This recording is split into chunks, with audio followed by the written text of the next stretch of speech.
Stonemeyer Games, coming to you as usual at 10 o'clock Central Time in St. Louis. I hope you are doing well. I hope you're having a great holiday week. If this is a week that you have some time off from work or some time to spend with family or traveling, I just hope you're doing well and that hopefully you're getting a fun game or two to table. I've definitely played a lot of games over the last few days. My mom was in town. She visited for, I guess, a total of 4 days from Virginia. And I'll share a little bit more about that story in a second. But she was in town, and Megan's parents were in town with Megan's brother and sister-in-law. So there were 7 of us doing a lot of different things, like eating good food and going disc golfing. And we went to the botanical gardens here in St. Louis and saw their glow. It's very cold, but also very beautiful to see all the lights they had set up at the botanical gardens. So we had a really nice holiday weekend for the most part. I'll give you a little twist to that story in a little bit. But for now, I'd like to know from you what, if you did get to play a game over the last few days, what game really stood out for you, what game you really enjoyed, or if you got a game for Christmas or Hanukkah or whatever holidays you celebrate. If you got a present or gave a present you were really excited about, feel free to share that in the comments as well. I know, just in case I forget to say, my chocolate of the day is that Vicky, Megan's mom, brought fudge from Kansas City, a place called Laura Little. And she brought some delicious walnut and peanut butter chocolate fudge for me, and I'm really, really enjoying that. So that's my chocolate of the day today. Good morning, Molly, Eric, Carol, Ian, Kevin, Carlos, and Rick have joined us so far. Carlos has a question ready to go. He says, it was interesting to read in your post. So I wrote a post recently called, What Did You Create in 2022 That Was Meaningful to You? Carlos says, about your game that you had to start over almost from scratch 10 times. Not sure if you ever mentioned that. What was the eureka moment where things started finally going smoothly? So Carlos, I kind of mentioned in that post a little bit that there actually wasn't a eureka moment. It was more like every time I redesigned this game from scratch, I learned something about the previous version and I learned something about the new version, what it needed to be. And so it was kind of it wasn't one of those magical moments. It was a ongoing series of testing and learning and paying attention to what was fun, what was frustrating, what worked, what didn't work, what was unique, what was kind of tired and tread, things that we've already seen in games. So it was the game design process, except normally I don't have to start over from scratch every time. Normally I'm building upon something previous, and I kind of was, but there was a lot of things that started over from the beginning every time I worked on that design. That's a game that will come out in 2023. And the post that Carlos is referring to is one of my favorite posts that I've only made 2 of them so far. I made one around this time last year, encouraging people, challenging people to create something meaningful to them in 2022. And this post was looking back at 2022 and asking people to chime in and share the thing that they had created that was meaningful to them in 2022. And I heard from people in such a broad range of categories, both on Facebook and on the post itself. Feel free to chime in on either of those forums if you have something that you created, something that was really meaningful to you in 2022. But the range was from games to books to YouTube channels, to children, to creating a safe home for a pet or creating a workspace. Like there was such a broad range of what people defined as meaningful to them, and I love that. I love that the whole point of this post is about you choosing something that is meaningful to you and not putting that value on someone else. That is not to say that this thing that you create is only meaningful if someone else likes it or if a publisher accepts it. Like that doesn't matter for the act of creation. To me, the act of creation is about actively creating something, to actually spending time and building something that means something to you. And so it was really neat to see how the many different examples of things that people shared from 2022 and what they're hoping to create or continue creating in 2023. One of the most fun comment threads for me to read, I think, of any post. Kevin said that he played Encyclopedia, Arc Nova, Scythe, and Haplomachus Victorum. Miles says that he also loves the Botanical Gardens glow. He says, I could watch that lantern music display forever. Yeah, it's trippy and cool. Like there's hundreds at least of lanterns along the ground on a certain part of the garden, and they have them timed to some music. And it's incredible what they put together there. And that's just one of like the many, many different lighting displays they put up at the gardens. I think the only downside is that it was very cold, and I'll talk more about that cold in a second. I'm looking down at the comments here. Let's see. Rick says, I was curious about your thoughts on the Barnes & Noble 50% off all board game sale. I've seen comments that love it, and I've seen comments that I think it hurts the industry, hurting the publishers in particular. I saw the beginning of this thread. I didn't read through all the comments, but so the very basic idea of the supply chain in the board game world is that a publisher sells games to a distributor, and a distributor sells those games to retailers like Barnes and Noble. So once the publisher has made the sale, and there are exceptions to this, sometimes publishers sell directly to retailers. Many times publishers these days do sell directly to consumers as well. But that's the standard supply chain. And the point of why I'm mentioning that is that once a publisher makes a sale to a distributor, that the publisher has received the money at that point. They receive the money. Sometimes there's a little bit of a delay, but that's when they receive the money. The distributor then sells the game to a retailer, and the retailer has it, and the retailer then needs to make a decision then or in the future as to how they want to price that game. That's entirely up to the retailer. And so the retailer can price it in such a way that if they can sell the game at full MSRP, they will, because then they make more money. If they feel like they need to sell it for less, maybe they bought too many, or maybe the product just isn't selling well, then they often mark it down so they can get it out the door. So I would not say that this typically directly hurts publishers. Every now and then a publisher works out a deal with a retailer or distributor to sell a game at a discount. And then, the publisher is making less money than they would normally make. And publishers sometimes do this because they overprint. They have too many games in stock. They need to get that inventory out the door and make something off of it. But I wouldn't say, in most cases, that a retailer sale directly hurts a publisher in that way. Now, there are greater impacts on other retailers. Like if one retailer is marking things down to 50%, then that might hurt other retailers. And those retailers might question that, say, Barnes & Noble's tactics, and they might question a publisher's willingness to sell to a retailer like Barnes & Noble that is deep discounting games. I think in this case, maybe Barnes & Noble is either getting rid of their 2022 inventory or they're not selling games at all anymore. It's one of the two. I'm not sure. One second here. I want to make sure that a door didn't just blow open. 1 second. Okay. Sorry. Heard a big gust of wind there. So yeah, those are my initial thoughts about it. I can see how some publishers, some distributors, some retailers might be frustrated by it. And in general, it is a little frustrating. Like on a human level, it's frustrating as a publisher when we see retailers deep discounting our games. But at the same time, because that transaction has already taken place, we've already sold it to the distributor's already sold it to the retailer. We understand, like, they are a business, they need to have cash flow, and so if these games aren't selling, then they need to find a way to sell them. I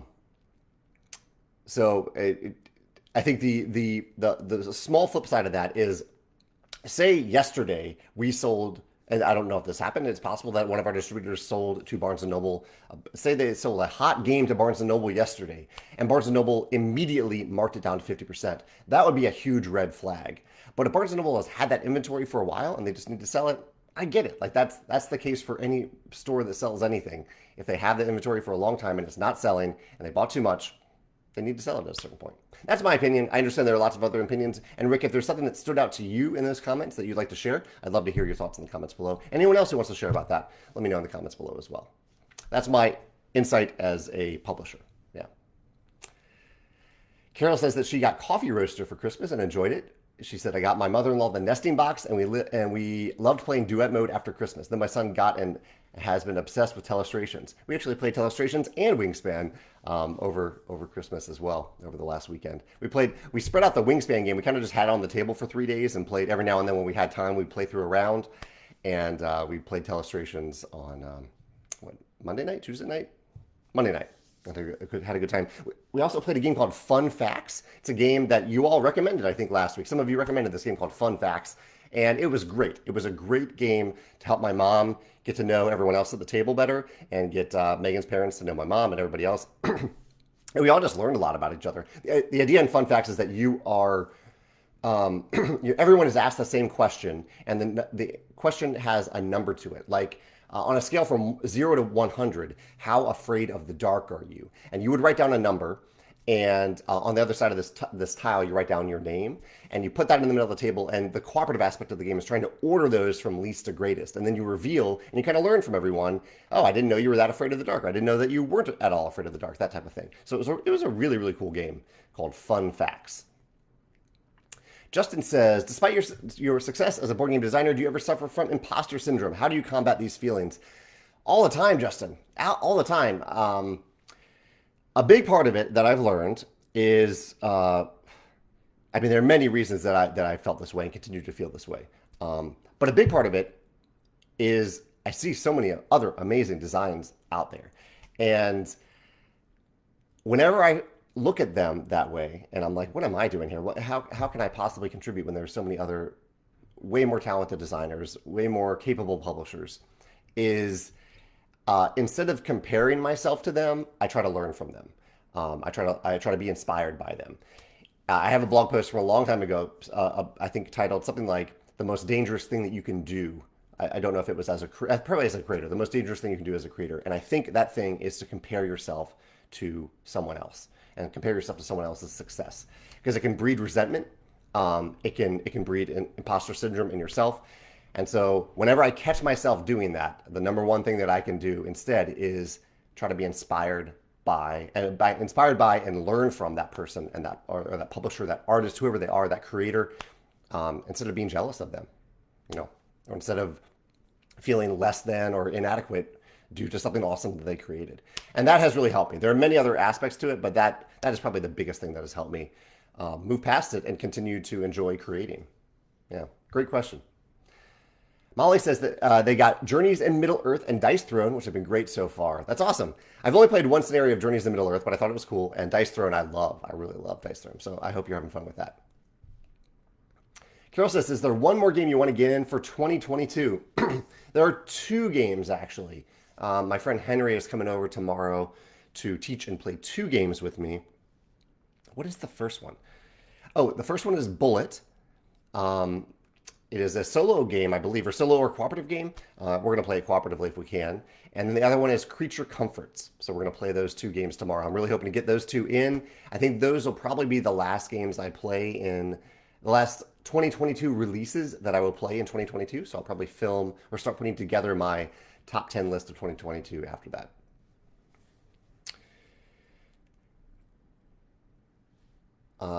The Excel Gamer says that this Christmas was very strange for me, but still fun. What made it strange for you this year?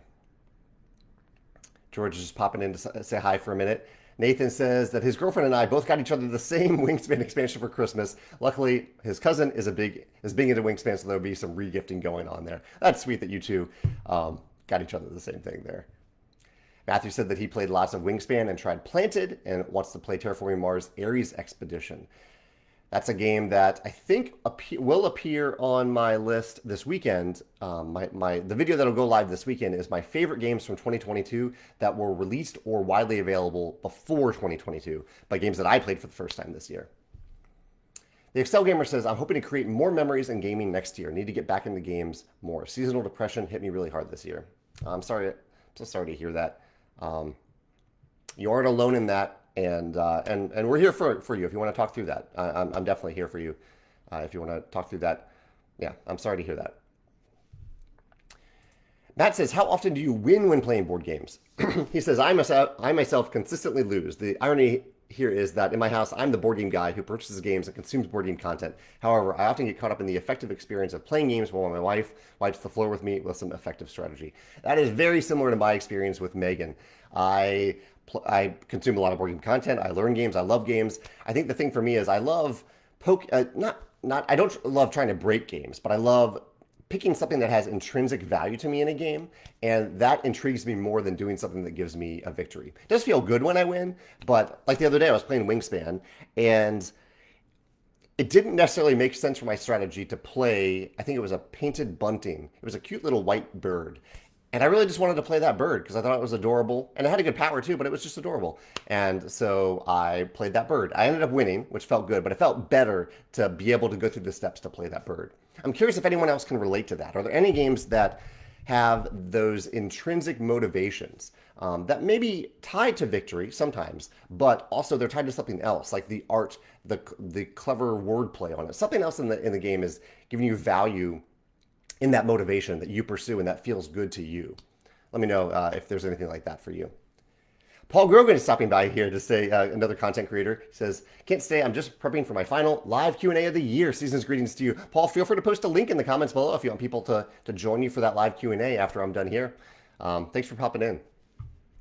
Bernardo says, happy holidays. Thanks to Stomar Games to bring me back to board games. I'm honored to hear that we helped bring you back to board games. I got Wingspan Asia as a Christmas gift, and I love it, but I'm left with a doubt. In the solo mode, I'm not going to be good for solo mode here, but someone else can help you. Can I mix the Automa cards from the base game and or the expansions or the ones in Asia to replace those? I am not the solo guy, Bernardo, but if anyone's watching this and can chime in to help Bernardo, his question is, in the solo mode for Wingspan Asia, can I mix the Automa cards from the base game and or the expansions or the ones in Asia, or do the ones in Asia replace those cards? Let Bernardo know in the comments below. Jerry says, I was reading through the rulebook for Terracotta Army and was surprised to see a big thank you credit to you for your influential feedback on the early prototype. Have you played the final version, and was it a big difference from what you played? Did you enjoy it? I didn't know that they put me in there. That's so nice of them to do that. This is a game that was submitted to us, and we came very close to considering it. I played it live with the designer and I think maybe the publisher and the submissions guy here at Stonemaier Games, Alan, and I enjoyed it. It was really close, but it wasn't quite the right fit for Stonemaier Games. And I don't remember the feedback that I gave him, but it sounds like it was helpful. And I had not played the final version, so I need to play it and see if how I feel about the final version. Yeah, that's really cool. Thank you for sharing that, Jerry. I had no idea.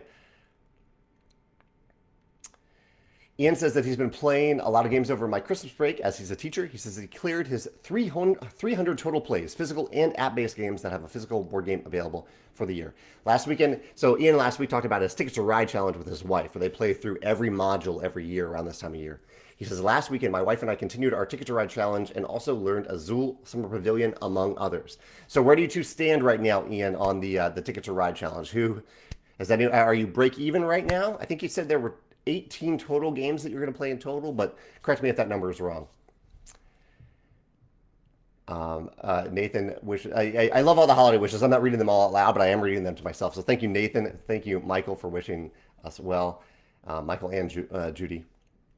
Eric says, how do you go about culling and leaning out your collection if ever needed? It is needed on a fairly consistent basis. So I have like one big shelf over here that you can't quite see. One big shelf. I have a smaller shelf of my shelf of opportunity. I have a smaller shelf of like quick and easy games. And then I have a Stonemaier shelf. And this shelf over here is the one that I cull on the most frequent basis. This is kind of full-size games here. I can point my camera over here. I don't think I have any secrets or surprises over there. So here's kind of a view of that shelf. So that shelf, if I start stacking stuff on top of it, that's a sign to me that I need to cull a little bit. And so I look at games that I haven't played in the last year, and I check with Megan first. Megan's a little bit more of a collector than I am, and so I try to make sure that it isn't the game that she really wants to play. And if it's a game that I haven't played in the last year and I don't see myself playing in the future, I will give it away. I'll find someone to give it to, someone who is eager to play it. Yeah, and that's just how I do it. I give away games that I'm not actively playing. Miles says, have you done a list of games that are great for stopping and starting like you played Wingspan? Ooh. So Miles, I did a list last year, I believe. That was, I think it was like games to play around the holidays. I think that was it. Where I talk about stopping and starting. Games that are very easy to stop and start at any time. But not in the way that we stopped and started Wingspan. More in that like you can play the game, like just one. Like you can play the game just one as long as you want. And when you're done, you just put away just one and stop playing. Opposed to games that you can leave on the table and return to over and over again. That might be a hard category to think about, Miles, but I like the idea. Let me jot it down real quick. So games that you can stop and start, probably round-based games. I think that helps a little bit. If anyone has any ideas for that, let me know in the comments here, and I'll start brainstorming that list. I think that's a fun question. I know a lot of people do that with campaign games. They'll leave the game on the table or underneath their gaming table, things like that, which I've done in the past as well. Simon says, what would make a great Christmas-themed game? There are some Christmas-themed games. There's Ghosts of Christmas. There is, I think it's called Santa's Workshop from Elf Creek Games. Miles would know the name of that one if Miles is still here. There's Bah Humbug by Emily Willix. Um, yeah, there are a few great Christmas themed games out there right now. Ian says the current standings for my Ticket to Ride challenge are not looking good for him. My wife is up 8 games to 4 and up by 75 points. Oh, that's cool that you keep the points there too. Mainly thanks to me keeping two 18-point routes in Nordic that I felt I could overlap and not get, and he didn't complete either of them because I was focused on the short routes. We have 7 boards to go in the challenge. Ooh, you have some catching up to do there, Ian. So you need to win what 6 out of those. So if your wife takes 5, you take no. That's not enough. You need to win. You need to win most of them. Yeah, yeah. Good luck, Ian. Nathan says, my wife got him a plane ticket to go game with his siblings. My goal is to take a prototype of my game with me and play it with a good-sized group for the first time. That's awesome, Nathan. That is a gift that I think speaks to how well your wife knows you, I'm guessing. So that's really, really neat. It sounds like a few people resonate with that idea of tackling imposter syndrome. Thank you for saying that. And if you have any other tips about how you combat that, I'd love to know because it's something that I think about all the time. I would say that lately the triggering thing for me a little bit has been, I'm working on this big open world game and I've been working on it for a long time. But in the meantime, some other great open world games have come out and are also coming out in the near future.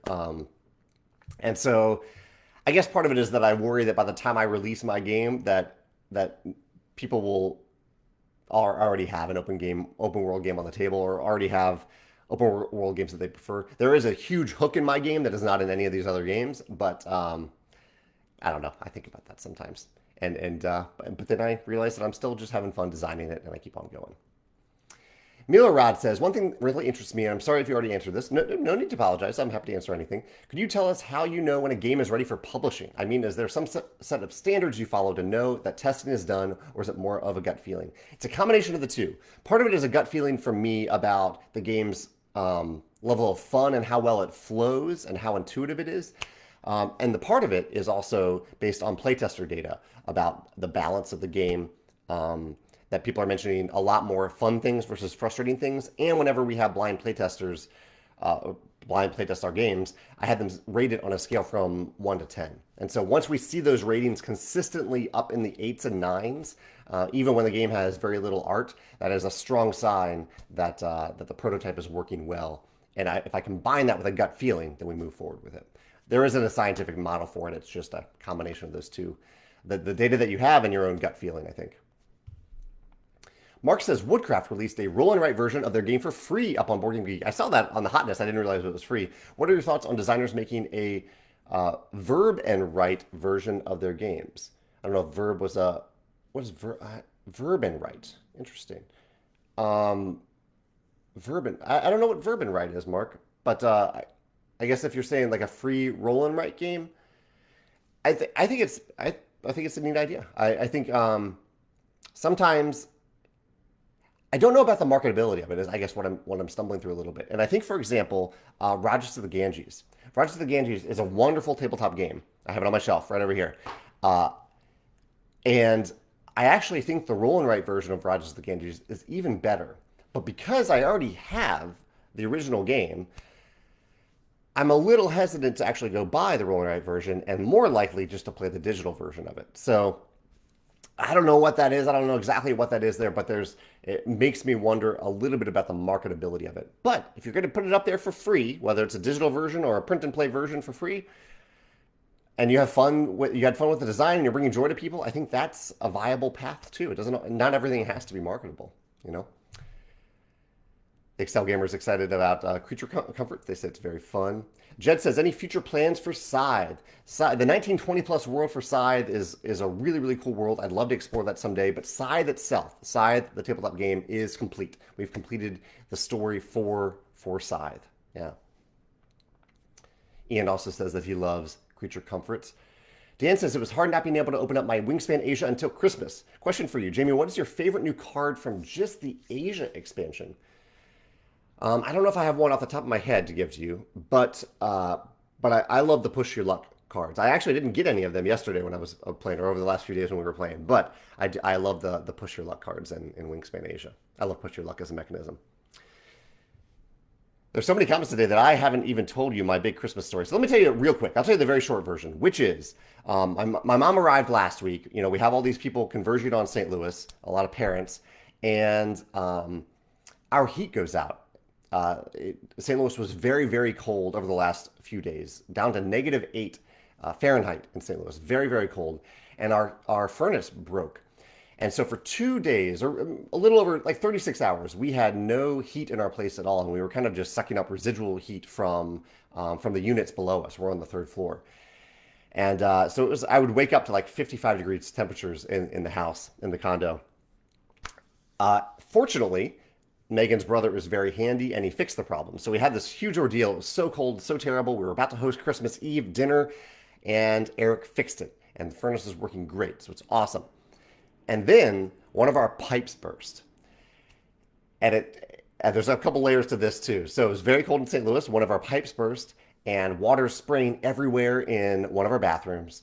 And fortunately, within a few minutes, we cut off that water, and we still had water in the house. We still had cold water, not no hot water, but we still had cold hot water. This is like an hour before Christmas dinner. And so an hour goes by. So I've cut off that water. Everything is looking, it's not great, but it's looking okay. And I get a call from my downstairs neighbor, the first floor neighbor, saying that water is pouring in through her ceiling. And we realized that even though we had cut off water for part of the problem, that something was still happening in the walls that was causing our water to gush down on her condo, onto her bed too. It was pretty terrible. And so we had to cut off water to our entire house. So no showers, no flushing toilets. They're not going to refill, no running water, no hot water, no cold water. On Christmas Eve.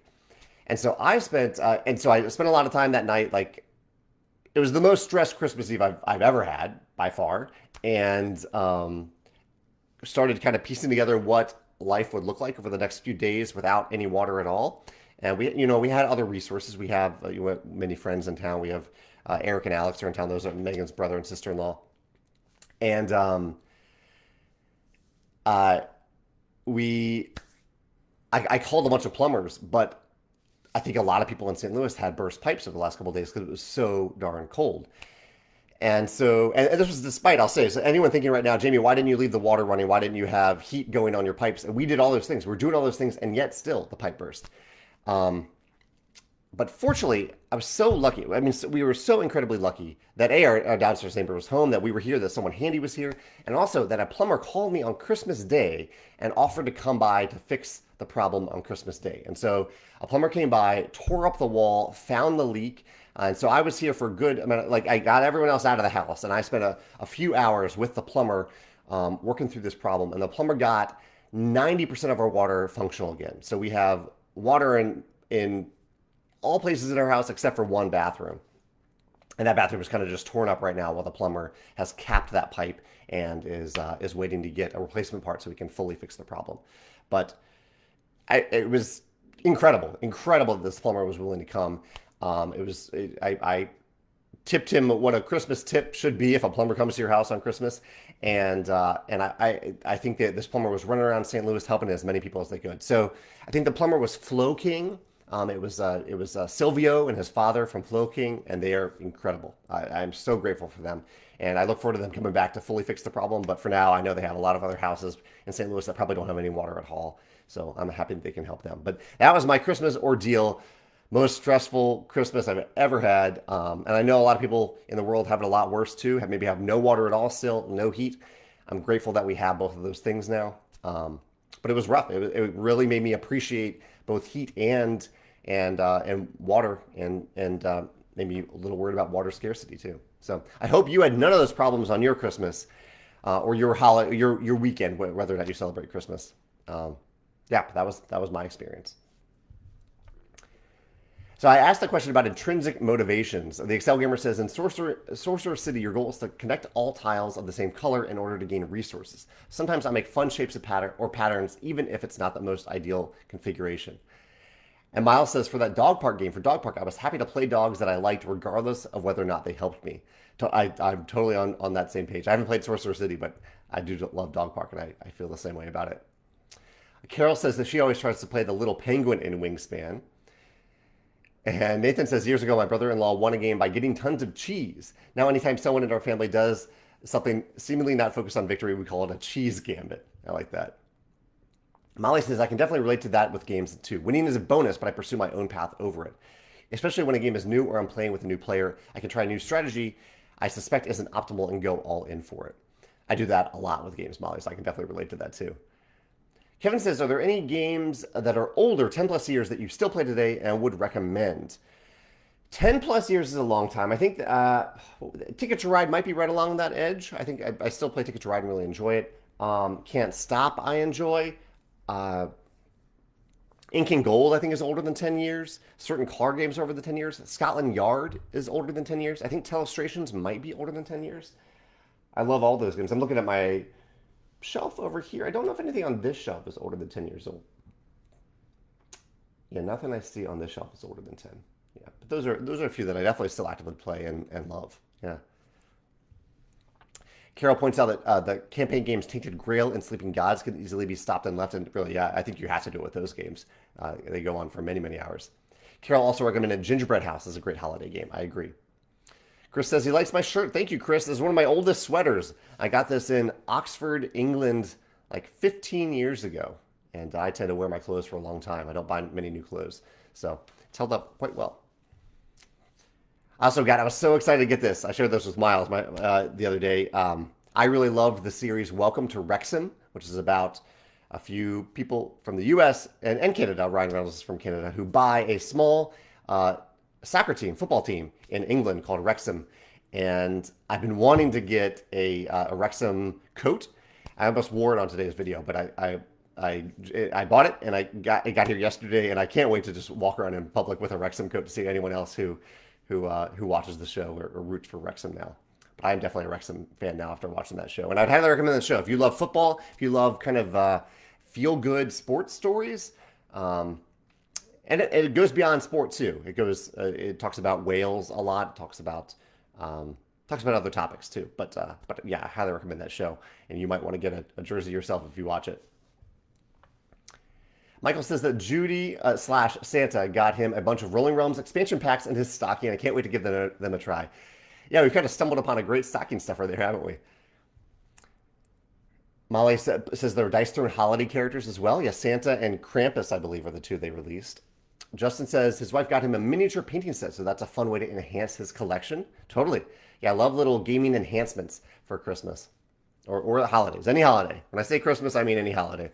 Ian says he needs to win 6 out of the 7 to take the games to win his Ticket to Ride challenge with his wife. I need to get some big points as well. Thankfully, we have a couple of his wife's least favorite ones remaining. Allie says, I was curious how often a game hits your radar that throws off your previously planned release schedule.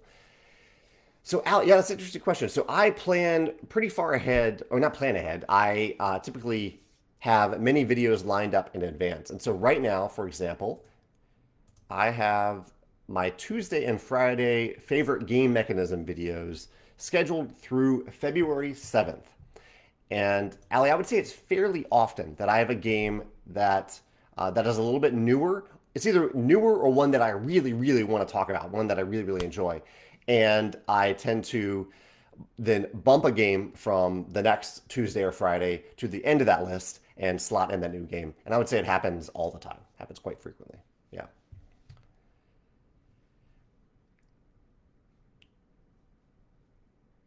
Okay, I see. Okay, Carol's pointed out that for like it's like blank and right. So flip and right, roll and right, or another verb in there. Sorry for not understanding that. Totally. Flick and right is another one that Renee mentioned it. Okay. Sorry, I wasn't aware of that. Carol says, did I get any games for Christmas? I did. There was a Secret Santa gift exchange that I did with some friends a week or so ago, and that was when I got Creature Comforts. That was the only game I got. I'm not really, gifts aren't my love language. And so I prefer Christmases now, really, where I don't get any gifts. But I understand that some people really love to give gifts. And so there were still some gifts given. Megan gave me some socks and some shirts, which I appreciate. Got lots of cat toys that the cats had a blast playing with, lots of catnip. And got some chocolate. And chocolate is kind of the one exception for me. I'm generally always happy to get chocolate because I really do enjoy chocolate. But no, I didn't. Other than Creature Comforts, I did not get any games that I can think of. No. All right, so everyone's catching up to my holiday story about some freezing temperatures. Chad asked, "Did I go to the Barnes and Noble sale that I talked about in detail earlier?" No, I didn't didn't go to Barnes and Noble for their sale. Miles mentioned viticulture. Oh, Viticulture released in 2013, so it's not quite 10 years old, but it's coming up on that. And Mario points out Lords of Waterdeep. I do love Lords of Waterdeep. That is a game that is 10 years old now. Chad says, "Did my toilet survive the cold?" My toilet didn't flush for a couple days, but it is flushing now just fine. Miles says, "I expected you to wear your Wrexham coat." Here, I'll go get it real quick. Why not? 1 second.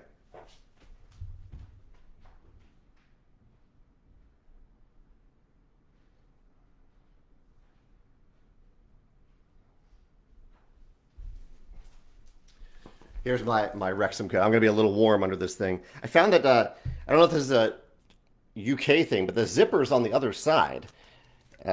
Usually I'm used to the zipper being on the other side, but yeah, this is my new Wrexham warm-up jersey, I guess. Has Wrexham AFC on the back. I don't get excited about clothing. I just said earlier in this live cast that I don't buy clothing very often, but I was really excited to get this warm-up jersey. It's a little snug because they didn't have a medium in stock, but I kind of like the small. It's a little small, but I like it a lot. Paul is popping in just to say hi, my disc golf and game design and gaming buddy. Paul came over last week and taught Llama Land. So game night we played Llama Land and I taught Wicked and Wise, a new trick-taking game. But I really enjoyed Llama Land too. Paul, thank you for teaching that. Some other games we played over the weekend. I mentioned Fun Facts, Telestrations, Wingspan, Llama Land, Wicked to Wise. Those were the ones that we've played recently. Oh, I do want to mention, I haven't mentioned anything Stonemaier yet. Next week, for those of you who have been waiting to pre-order the third printing of the nesting box, we are going to launch that next Wednesday. Next Wednesday is our next e-newsletter, which I'm starting to build today. And so this is a true pre-order, which we have not done in a long time. This is one where we have not started production of this nesting box. And so in that way, you can guarantee that you get it. You already know what it's about. We've already revealed everything that it is. A lot of people have it. They've talked about the nesting box. So if you want to pre-order it, we will make it for you. And so we'll essentially make to demand here. And we'll also make extras. So if you do want to wait, you can wait until later. At that point, the price might change because of freight shipping. So that is definitely a possibility that the price will change. And it's also possible that we might run out at some point. So I definitely don't want you to act out of fear in any way. Act based on what you want, your budget, and all that. But if you are interested in pre-ordering the nesting box, that'll start next Wednesday. And you can ensure that you get that notification by signing up for our e-newsletter, a monthly e-newsletter, and or signing up for a back in stock notification for the nesting box. I'll send newsletters to both around the same time. But I need to make a note to myself to compose the nesting box message. Yeah, there we go. The Excel Gamer says he wanted to share his favorite gift he got this year. My wife and I have a set list of movies we watched during the holiday season, and one of my favorites is The Polar Express. My wife got me a replica of the bell that the main character got from Santa at the end of the movie. Oh, I know that bell. Yeah, that's really wonderful. I like that a lot. And I'll add on to that if you don't mind. I haven't watched many holiday movies this year, but we watched a new movie on Apple TV called Spirited last night, and I really, really liked it. Really liked it. It's one of those rare musicals that really surprises and delights me. And it's not all musical, too. I would say, I don't know, we were kind of betting on how much musical it would be. So it ended up being around 50-50, maybe 60-40. But it has Will Ferrell, it has Ryan Reynolds. It's really, really good, in my opinion. I highly, highly recommend it. And we also, on a really snowy day last week when we were like, okay, most people probably aren't going to go to the theater today. Let's sneak out and go to the theater. We snuck out and saw the new Avatar movie, and I thought it was so beautiful. I would highly recommend seeing it in the theater if you get the chance.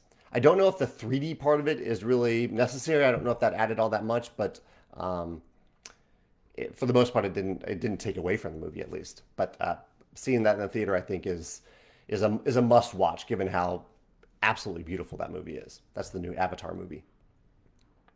Patrick says that his daughter's boyfriend loves the Red Rising book series, so I bought him the Red Rising game and the rubber mat for Christmas. That's awesome, Patrick. Thank you.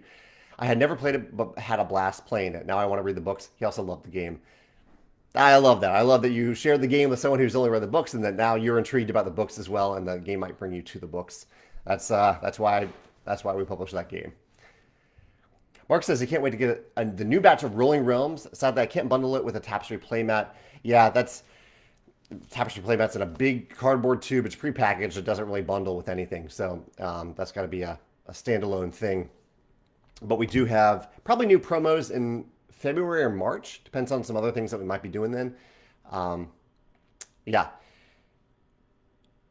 That's currently the plan. I'm kind of playing through that in my head as to what we're going to do with it.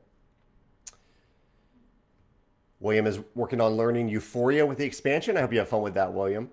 Molly says, I love the fashion show. I hope it looks like it fits great. Yeah, usually, thank you. I appreciate that. It's a little warm right now, but I'm going to wear it and be Wrexham proud today. William says, what's the game on pre-order? There's no game on pre-order. It's just the nesting box. There's nothing inside of it except for all the wings, the nesting box components, the trays and whatnot, the punch board for the bird feeder, things like that. But it's just the Wingspan nesting box. Next Wednesday is when that will launch. Gary is joining us from rainy Ireland. Paul also says that he enjoyed Spirited. I'm glad to hear that, Paul. Good afternoon to you. Ian also enjoyed it. Miles enjoyed it. Everybody's enjoying Spirited. That's good. I'm glad you all are. It's been out since Thanksgiving. We're a little late to it. And I'm looking forward to watching. We have 2 movies on the list. We're going to watch the new Knives Out. I really want to watch that. And we're going to watch Strange World, which just came out on Disney+. Paul recommends the movie Claws on Netflix. And we did see that. We watched that when it came out maybe a year or so ago and loved it. I thought that was wonderful. And that's one, I don't have a lot of movies that I watch more than once, but that's one that I'd love to watch again because it was really, really good. I'll see if Megan's up for watching that sometime. Sarah says that she thought the Avatar movie was quite long. I agree. It was one of those long movies that felt long, but I was so entranced by it. But I was like, I'll keep watching this. I'm happy to keep watching this. She says, I think the true stars of the movie are the ocean creatures. Great characters. Yeah, absolutely agree with that, Sarah. Mark says he's happy for the next Rolling Realms promos to be released in March, which is his birth month. We'll see about that. That might align with March quite well. Also might be February, but we'll see about that. Chad says, can you describe the life of a rulebook while you are designing a new game? When does it start? When do you revise it? How do you finish it? Anything you always need to remind yourself when writing it? I usually write the rulebook when it's time to blind playtest the game. So usually when I'm just sharing it with locally with people here on my table, I usually don't write the rulebook then. Usually I have a template that I use when I'm ready to write it, and I go through and I add all the information to the template, and it kind of just evolves from there based on feedback I get from blind playtesting through reading it over and over again myself, and then eventually it goes to copy editors, goes to proofreaders. Chad says, anything you always need to remind yourself while writing it? I mean, I have plenty of room for improvement, I can say in general. I'm trying to think if there's any specific thing that I'm like, I need to remember to say that. The thing that I would say that I struggle with a little bit that I always need to remind myself and that the Automa team helps me with are edge cases. Like smoothing out any edge case that you possibly can without ideally creating a rule exception. Just include that information in there for like the one person in the world who's going to push a weird button in the game, find the weirdest edge case, to address that in the rule book for that person and find the right way to address it. So that isn't really how my gamer brain works, and so I have to remind myself to put that in the rule books. Yeah. Mark mentioned a movie called Matilda Musical on Netflix. I'm not familiar with that one. I'm familiar with Matilda, but not the musical. Carl says that he enjoyed Knives Out, and yesterday a friend taught him Flamecraft because he thought he'd like it based on his love for Wingspan. I think they're pretty different games. They both have engine building feels to them, but I can see how you might be drawn to one given your love for the other. Chad says, interesting fact about Claws was that it looks like a 3D computer animation, but it was all done in traditional 2D ways. I remember hearing that when it came out, Chad, and that is, it's remarkable what they pulled off with that style of animation. Trevor says he literally just watched Glass Onion and Strange World on Sunday and loved both of them. I'm so excited to watch both of them. Tonight we have a virtual game night, so we won't be watching a movie tonight, but tomorrow we're going to watch the Knives Out sequel.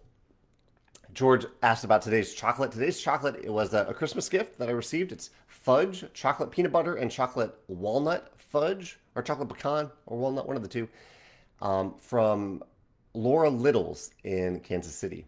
So I'm going to have some of that maybe after lunch. What else is going on that I haven't talked about? I talked about the Meaningful Creations blog post that I posted recently, and I'd still love to hear from you all, whether it's on that post or here today. What did you create that was meaningful to you in 2022, and what are you hoping to create that is meaningful to you in 2023? And the other little twist I'm going to add, I think tomorrow's blog post will be along a similar vein, but instead of being about creation, it'll be about play. What did you play in 2022 that was meaningful to you? And what are you hoping to play in 2023 that will be meaningful to you? I haven't quite figured out how I'm going to define that. But I like the idea of pairing creation with play, because I think both are really important for people, for human beings, for myself. And so I gave a little structure to the create something meaningful to you, and I'm not sure how I'll talk about that structure for play, because I think everyone has their different definitions. Like some people do 10 by 10 lists where they want to play 10 games 10 times. They want to go deeper into those games. Some people want to play a lot of different games or just a lot of play sessions in general. And so perhaps I'll just leave it open because everyone derives meaning, I think, in different ways. But perhaps I'll use the post as an opportunity to encourage people to find what is meaningful to them about play, particularly tabletop play, and to pursue it. And to pursue that in 2023, to give themselves permission to do the thing that's really enjoyable for them, instead of just, like, for example, if you really derive meaning from going deep into a game, but you find yourself playing new games over and over, or playing only new games once or twice, that in 2023, give yourself a goal or permission to go deep into at least one game that you really want to go deep into. That sort of thing. That's what I'm trying to get at. George says, do you have any science fiction books planned for 2023 to read? Anything exciting? Sorry,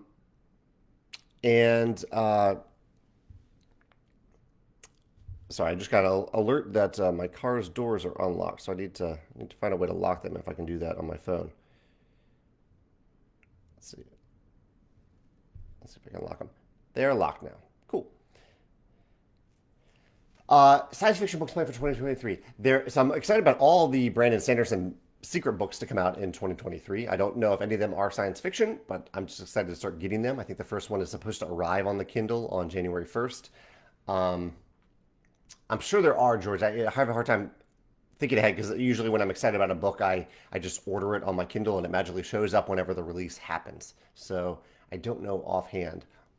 Right now I'm reading a book called The Lightning Prince by, I'm forgetting the author, but he's a fairly famous fantasy author, and I'm really enjoying it so far. It's about a magic system based on glass. What are you all reading right now? Is there any book that you're reading that you're really enjoying or really looking forward to? And is anyone else also looking forward to the Brandon Sanderson surprise releases of 2023 through his Kickstarter? Chad asked how the boys are doing. Is Biddy getting used to his new smile? Oh yeah, Biddy, I think, doesn't really notice that he doesn't have teeth anymore, except when he tries to pick up something with his mouth. He notices it a little bit. But yeah, they got some fun Christmas treats and catnip that they are really, really enjoying, and they seem to be doing well. Even in the cold, they're cats, they're furry. They seem to hold up pretty well in the cold when we had a few days where our furnace wasn't working. But they're doing really well now. Thanks for asking about that. Did anyone get a pet for Christmas? Anyone go that route? Chad says, I found that my reading has slowed down since his move. Do you find that your reading interest slows down for any reason? Not really, no. I mean, reading is a daily habit for me right before I go to bed, usually 30 to 40 minutes of reading. It's how I turn off my brain and go to sleep, and I usually look forward to it. The only exceptions are every now and then there's a book that hasn't really hooked me, I am intrigued enough to keep reading it, but I don't get really excited about it. Where there are other books where I'm like, I really, really want to know what happens next. And I'm like eager to get to bed to get to that book. But yeah, I read every day unless we go to bed really late. which happened a few times over the last weekend. But when we do that, I kind of miss that I didn't get to read that day. So it's pretty consistent for me. Carol says she likes to do a combo challenges. She does a 10 by 10, play 10 games at least 10 times, a certain number of new to me plays, new to that year games, and wants to get off her list of opportunity, her shelf of opportunity. I like that, Carol. I'm going to copy and paste that because I like that you shared so many different versions of that right now. Let's see, where can I put that? That is on. Thank you, Carol, for mentioning that. Different modes of play. Tyler says, I just got random Rolling Realms for the holidays and was surprised to receive a first printing. Yeah, I guess, I mean, if they bought it from a retailer, it could be a first printing. If they bought it from us too, it could just be that the first printing got mixed up with the second printing and future printings. Yeah, I can't remember how many printings we've had so far for it. I think we've had 2 printings of Rolling Realms. The first printing looks like was around 22,000 copies. Second printing was maybe 5,000 copies. So they're all out there in the wild right now. Kevin says the 10 by 10 for him brings more stress than just playing. So I adjusted that to more 10 plays of a theme instead of specific games. I like that too, following a certain theme. 10 plays of a theme. I'll make a note about that. I'll also make a note about campaign games, as some people might really want to play campaign gaming, and maybe they didn't play one in the last year. If anyone else has ideas for this list, feel free to let me know. This is a blog post that I'm planning for tomorrow called Play Something Meaningful to You in 2023. Mario says, I think my most meaningful memory I have of 2022 was showing a group of Cub Scouts how to play Dragomino. They have never seen any modern board game, and Mario introduced them, which is awesome, Mario. Parents were asking where they can buy that kind of game. I love that, Mario. I love bringing new people into the hobby. It's wonderful that you did that. Tyler says, how many printings of Roller Realms have you done? I think it's 2 printings so far, Tyler. So total of a little under 30,000 copies of the game in English, at least. Mark says, I would say that the meaningful plays I did for 2022 mostly came from contents of Rolling Realms, official and fan content alike, being able to be part of the playtesters twice and one of the fan creators of the large library of fan realms that Carol diligently compiles. Mark, I've loved your participation in that community. It's so cool to see the different fan realms that you've created, and it's always fun to see you play it along with me live or in the future on YouTube. That's brought me a lot of joy from the last year, playing Rolling Realms. In fact, I'll mention that on the list because I think that's a special category of games of like playing Rolling Realms and games like that, maybe with the designer or like over YouTube as we've been playing and or live. I don't know quite how to categorize that, but that has brought me a lot of joy.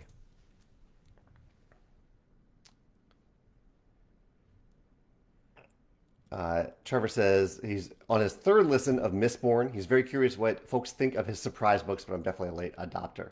Yeah, I'm excited too, or curious too. George is reading some history books recently about EIC. Kevin's reading Witches Abroad, a Discworld novel, and now he's reading Fairy Tale by Stephen King. That's a book that I read in the last year. Marlene says that she and her husband would like to read to each other before bed, and we just started reading Whose Body by Dorothy Sayers. It's a British murder mystery written and set in the 1920s. Her dog is named after the butler. That's neat. Adam says, I'm currently listening to the book Hatchet Island because it's due back in 2 days on his app. It's paused right now because I'm watching this. Get back to reading, Adam, before you have to return that book to the library. John says, I have so many games that I almost never get to play. I don't really have a regular gaming group, but I got a few friends interested in starting a game night in the new year. So I'm hoping that works out and I get more plays of my games. And Johnny, I'm glad you mentioned that. Like, not necessarily the games themselves, but who you play with. Like starting a group, conventions. So finding the people side of games, not specifically the games themselves. I'm glad you mentioned that. Nathan said his sister's in college and she's been thinking about getting a cat since I got one in college and it was great. So I got her a cat bed for Christmas to nudge her in that direction. That's very kind of you. That's a great version of a pet gift. Rather than getting the pet, get them something that the pet might want or might need.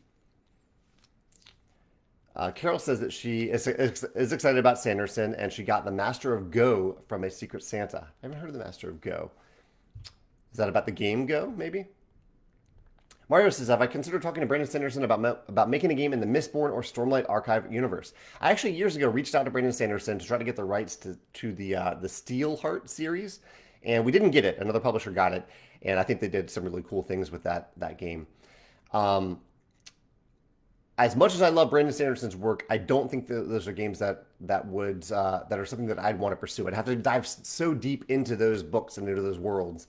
As much as I love them, I don't want to reread them, I guess is a way of saying it. And I think I would have to do that if I wanted to be involved as a designer or a publisher for those games. So I look forward to seeing what other publishers do with those games, but it isn't something that we're pursuing. Ian says last year was his first year setting gaming challenges. He did a tiered challenge, like a 10 times, a 5 times, and 2-player and solo challenges so different player counts. I'm loving this feedback. Thank you all so much. Different player counts. Yeah. Carol says a 25 by 5 is a good way to compromise since 10 can be a lot. Chad says the new game that everyone's going bonkers about is Frosthaven. I know it's not really your style, but do you have a buddy or someone that you can play with to try it out? Currently, I don't know anyone who knows Frosthaven or who owns Frosthaven. So, I played Gloomhaven. I would like to play Frosthaven once to get a feel for the town building and the potion aspect of it. But you're right. As much as I admire Jaws of the Lion in particular, and I'm certainly curious about the variety of missions in Frosthaven. I've heard that there are more missions that aren't just kill all the bad guys, and those alternative style missions are the ones that are interesting to me. So I don't know anyone, but I'd be happy to try it once if someone nearby owns it. Nathan says our gaming group goal was one new game, one previously played game, then fill in the time with whatever every time they get together. That's cool. I like that. Ian says next year he's going to pick his 12 favorite solo games and play them 12 times. Oh, we got some angry cats out here. I should go in a second. Adam says that his wife and him taught his parents arch revels on Monday. Then on Tuesday morning, my dad had a second bout of amnesia in a month and forgot everything from Monday. We'll have to teach that again. I'm sorry to hear that, Adam. I hope your dad's okay. Carl says, this year my goals are based on playing games with the numbers of players rather than the games themselves. I like that. Carol says that Rolling Realms was their most played game of the year between solo and virtual plays. She says she's never played it with others in the same room. Let's see if there's any more questions here. All right, I think we've got through all the questions today. Not that we have to get them through them all. You can ask them later. I'm happy to answer them later in the comments, especially if you post them on YouTube. We have some feisty cats over here that I should probably go deal with, but I hope you all are doing well. Thank you for joining me on this holiday week edition, and I look forward to seeing you next week when we have some fun stuff planned for our January 4th e-newsletter. So I'll see you then next Wednesday. Take care, have a great week, and Happy New Year to you. See ya. Bye. And Nathan, bedridden with COVID, I hope you feel better, Nathan. Feel better soon. Take care. Bye.